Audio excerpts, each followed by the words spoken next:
En este momento pues pongo a presentar lo que es el tema de las deudas hereditarias y testamentarias.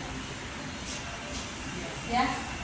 La responsabilidad del heredero por las deudas del causante. En el Código Civil, en el artículo 1402, a partir del artículo 1402, expresa lo que son los conceptos tanto de las deudas hereditarias como de las deudas testamentarias.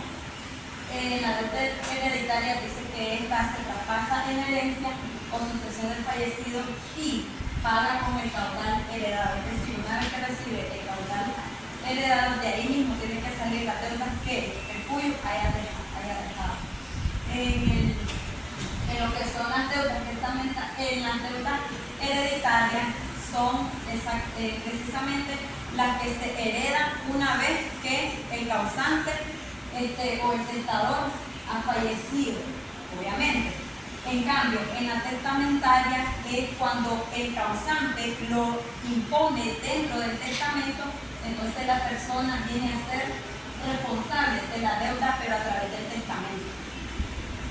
Según establece esto en el artículo 1403 del Código Civil, que provienen del testamento en razón de donación, legado o carga impuesta por el testador en dicho testamento. En la deuda hereditaria, las deudas hereditarias según el libro del señor Germán Orozco, el heredero o los herederos se vuelven deudores de los acreedores de aquel de quien se vuelven sucesores. ¿Por qué? Porque jurídicamente, como lo decía antes el profesor, ahora las actuaciones de esta persona es una sucesión de la anterior. Todo se mantiene igual, lo único que cambia es la persona que pasa a ocupar la posición del causante. Y en el artículo 1404 establece que la deuda hereditaria se divide entre los herederos pro rata. ¿Qué cosa es pro rata? La porción que se recibe de su cuota, es decir, según la proporción de la heredad. De igual forma, como el mismo código lo establece, el heredero del tercio de la herencia no está obligado a pagar sino el tercio de la deuda hereditaria. También se establece que ningún heredero está obligado a pagar hasta concluir el valor de lo que hereda. Es decir, no puede pagar, no se le puede quitar ninguna porción de para pagar la deuda a menos que éste ya haya recibido su porción.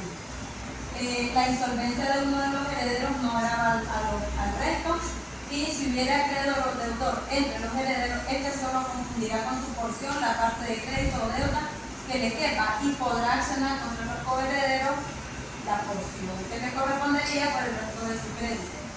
Esto desde los artículos 1405 hasta 1407. En las deudas testamentarias, en el artículo 1408, los que por mención del testador escoja dividiendo las obligaciones contra estos, los acreedores podrán accionar. Y en el artículo 1410, las cargas testamentarias no se verán como cargas de los herederos en común, a menos que el testador haya dispuesto a alguno de los legatarios o herederos en particular. La responsabilidad ilimitada. En este caso, en otras legislaciones, el sucesor puede renunciar a beneficio de separación y se considera que todo el total heredado será para responder por las deudas del causante.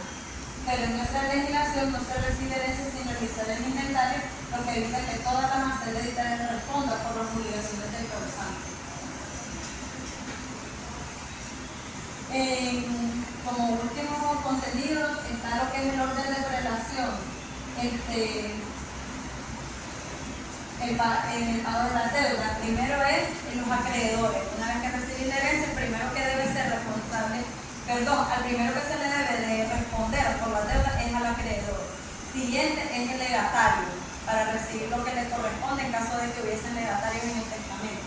Y después tenemos los acreedores del sucesor, es decir, si yo recibí la herencia y yo tengo deuda, una vez que ya le pagué a los deudores que tenía el causante y una vez que entregué los legados, ya lo que queda es con lo que yo respondo mis propias deudas, mis deudas personales. Y ese es el orden de prelación que tienen lo que son las deudas hereditarias y las testamentarias. Excelente, Molina, así es.